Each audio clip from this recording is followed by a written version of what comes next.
Bismillahirrahmanirrahim. Assalamualaikum warahmatullahi wabarakatuh. Waalaikumsalam warahmatullahi wabarakatuh. Selamat pagi, ya semuanya. Pagi. Ya, sebelum perkuliahan kita mulai, mari kita buka dulu dengan bacaan basmalah bersama-sama. Bismillahirrahmanirrahim. Oke, teman-teman, ya, kemarin kita sudah mulai kontrak belajar ya di pertemuan pertama. Untuk pertemuan kali ini, ya, kita nanti berdiskusi tentang konsep dasar PAUD. Ya, jadi apa itu pendidikan anak usia dini? Ya, seberapa penting sih kita mempelajari pendidikan anak usia dini dan bagaimana kita nanti bisa menjadi calon pendidik anak usia dini? Ya, baik, teman-teman semuanya, ya, sebelum kegiatan perkuliahan kita mulai, Pak Ilham ada video SBG ya, jangan diputar-putar judulnya ya. Ya, oke ya, biar tambah semangat ya, karena calon-calon pendidik PAUD itu harus semangat ya, senyum dan bahagia tentunya. Oke ya? Oke, Pak. Nah, oke ya teman-teman ya. Sekarang mau saya putarkan video tentang tangan diputar-putar. Oke ya, silakan teman-teman bisa berdiri semuanya dari tempat yang longgar ya. Ya, bisa jaga jarak. Oke, siap ya? Iya, Pak. Ikutan ya. Iya, Pak.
Oke, silakan duduk semuanya.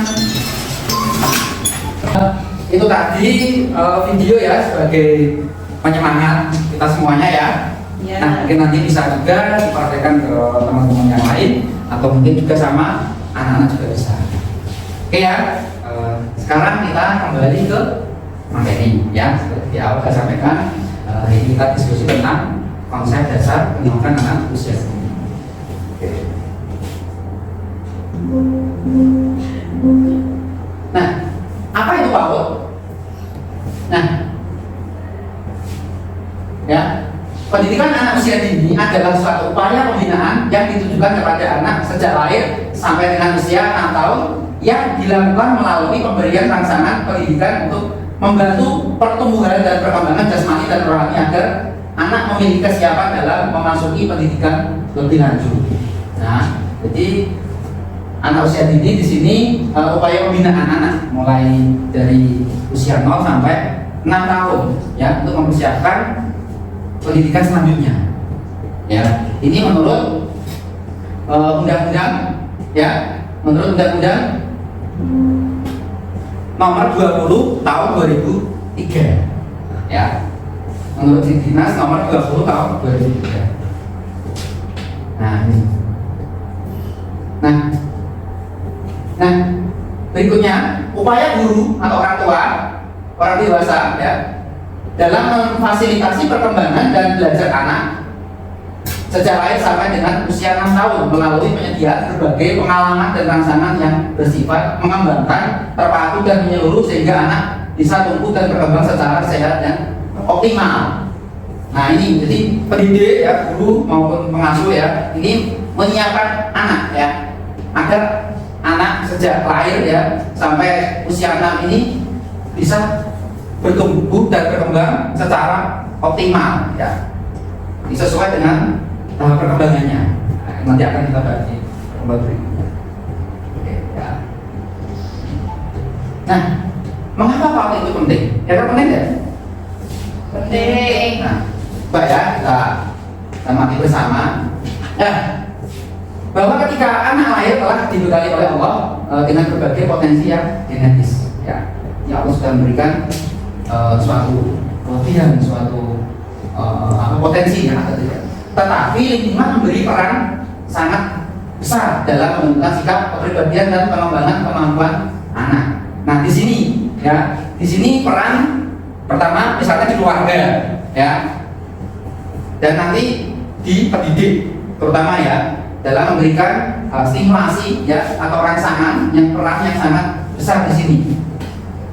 Nah ini apakah anak itu akan menjadi pribadi yang baik. Nah, masa pendidikan terpenting. Nah ini yang pertama pralahir ya, masa dalam kandungan. Nah ini juga perlu distimulasi ya, diberikan rangsangan ya. Biasanya bisa melalui komunikasi ya, komunikasi terutama ibu ya teman-teman nanti sebagai seorang ibu nanti ya, nah ini penting kalau di sini. Nah itu melatih literasi komunikasi dengan anak dalam kandungan. Kemudian yang berikutnya balita, di mana anak usia 0 sampai 2 tahun. Nah ini juga perlu diberikan stimulasi yang bagus ya. Di sini 0 sampai 2 tahun. Nah, ini anak usia dini. Nah nanti dibagi beberapa hal ya, ada 3. Yang pertama 0 sampai 8 ya. Jadi masih kategori anak usia dini. Nah ini menurut pakar anak usia dini ya 0 sampai 8 tahun. Makanya kadang teman-teman mungkin melihat ponakan ya atau tetangga anak usia 8, 7 tahun ini masih senang main, itu wajar karena dia masih kategori ya, sering ya lihat ya. Nah ini kategori ini. Nah itu berikutnya anak usia sejak lahir sampai 6 yang tadi seperti di awal. Nah, dan nomor 20 tahun 23. Nah, ini 0 sampai 6 tahun usia TK atau apa. Nah, sedangkan jenjang pendidikan ya, pendidikan anak usia dini ini ada TK, RK. Nah, ini nanti bisa masuk di pendidikan formal. Terus kemudian ada koper itu kelompok bermain, taman penitipan anak, kemudian SPS satuan laut sejenis. Nah ini ya, ini mungkin nanti masuk golongan kelompok non formal. Itu ya, itu ya anak usia dini. Berikutnya karakteristik anak usia dini ya. Satu, egosentris ya, mesti tidak asing ya. Anak usia dini egonya mesti tinggi misalnya ya, nggak mau kalah ya, mau menang sendiri. Berikutnya antusias terhadap banyak hal. Wah kalau ada sesuatu tertarik, apalagi hal-hal yang menurut dia itu unik, yang asik, antusias, dia sangat antusias.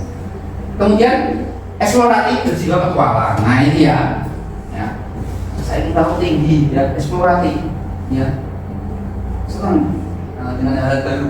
Ya. Yang berikutnya aktif, energik, ya aktif anak ini. Makanya wajar anak-anak suka lari di sini, ya itu aktif, itu ya. Kemudian fungsi bawah sendiri di sini pengembangan potensi, ya pengembangan potensi apa yang dimiliki anak nanti diharapkan bisa berkembang, ya bisa terstimulasi dengan baik. Yang kedua penanaman nilai-nilai keagamaan, nah ini penting, ya nilai-nilai keagamaan, ya kebiasaan ya. Kebiasaan sesuai dengan agama masing-masing tentunya ya. Penanaman nilai karakter ya, itu penting. Yang ketiga wujudkan dan kebiasaan perilaku yang diharapkan. Nah ini saya yakin kebanyakan mayoritas orang tua menginginkan anaknya untuk berperilaku yang baik. Maka dari itu di sini perantau, ya, di sini perantau dalam bentuk karakter anak, kebiasaan yang diharapkan, mesti yang baik ya. Yang keempat, pengembangan pengetahuan dan keterampilan dasar yang diperlukan. Ya, ini jadi persiapan untuk hidupnya, ya, yang dari hal sederhana. Nah, ITK misal pakai sepatu sendiri, tas sendiri, ya kan? Nah ini keterampilan dasar. 5. Pengembangan motivasi dan sikap belajar yang positif. Nah ini penting nih, ya. Motivasi dari guru, kemudian bagaimana harus bersikap dengan baik, ya. Nah, ini. Nah, berikutnya prinsip-prinsip pendidikan anak usia dini. Yang pertama, berorientasi pada perkembangan anak. Nah, jadi ini penting, ini perkembangan anak ini penting. Ya, guru diharapkan bisa memfasilitasi apa yang dibutuhkan oleh anak, ya. Yang nomor 2, berorientasi pada kebutuhan. Nah ini apa yang dibutuhkan anak, ya toh, apa biasanya? Kenyamanan, ya, keamanan, perlindungan, butuh.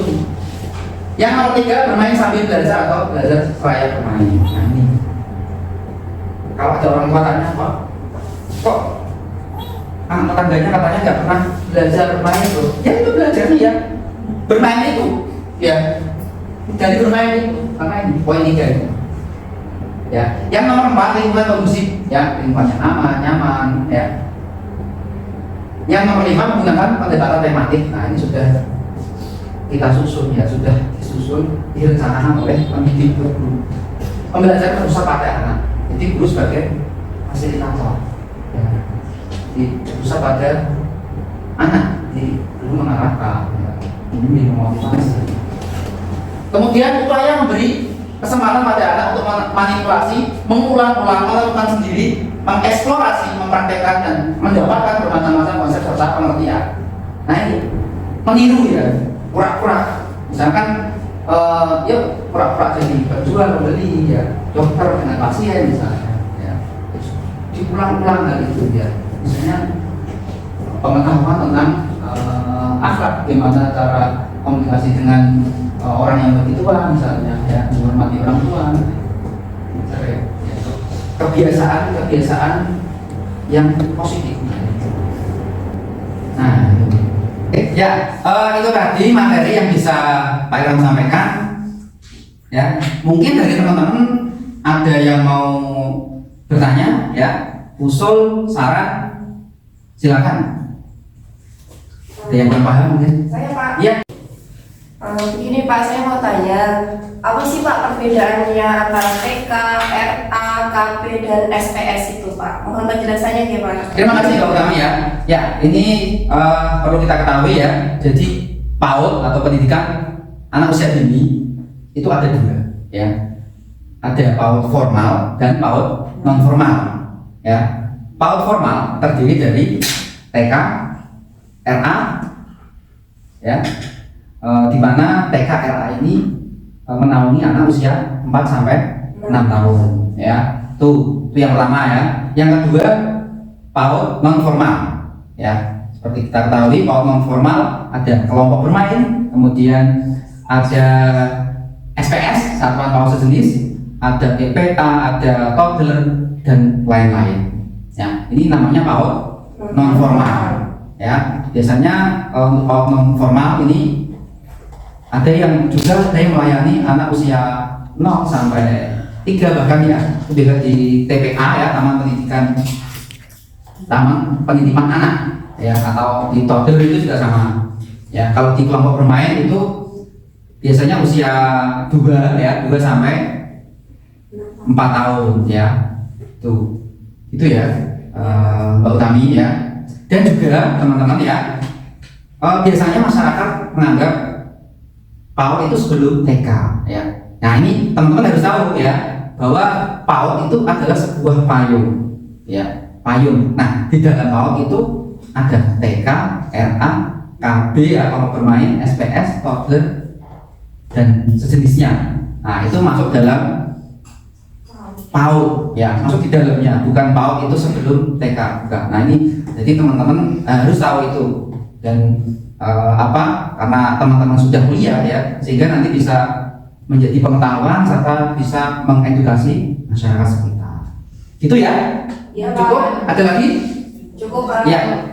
Terima kasih atas perhatian ya, atas perhatian teman-teman semuanya. Itu yang bisa saya sampaikan. Misalnya itu benar berarti dari Allah SWT.